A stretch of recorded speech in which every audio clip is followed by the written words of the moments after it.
Conservative commentator and best-selling author Ann Coulter is one of Sarah Palin's biggest supporters. She is with us live in the studio. Good morning. Good morning. Scott Fitzgerald said there's no second acts. I'm wondering if everything that happened with Sarah Palin in her vice presidential campaign was really just an overture and not a first act, and that this really is setting the table for her to run for president. Would you read it that way? I have no idea if that's what she wants to do, but this is certainly a big second act in itself. I mean, she has a massive fan base. This book has been #1 on Amazon since it was announced. It isn't out yet, and we're talking about it.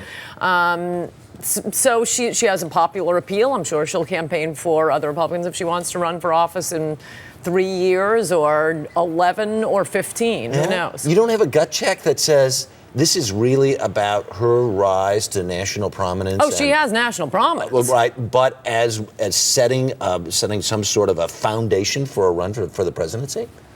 Really? I'm not Nostradamus. I'm stunned. Really? I'm a little stunned. I just thought that you would, this is what it feels like. It doesn't necessarily mean it's so. I think she's right now. We just see her promoting this book and having massive. I mean, she sends out a Twitter post on the death panels, and suddenly that's all everyone's talking about, and it gets the death panel kills. That's a little Twitter post when she's just sitting in her kitchen. She has massive influence. What she does with that, I don't know. Right. Some of the things in the book are pretty interesting, and she says she was billed $50,000. By the RNC for the vetting process. Right. When they came to see, well, was she, runnable? Yeah. And the RNC came back and said, no, she wasn't. This sounds very interesting. The tension and the conflict between her and this campaign were formidable. Right, and wow, I hope she pays them back in this book, and I can't wait to read it. No, I mean, McCain, he was the media's favorite Republican, so any criticism his side made of Palin was instantly printed, and now we finally get the payback, and I'm looking forward to it. It's interesting because she represents a kind of orthodoxy within the Republican Party, right?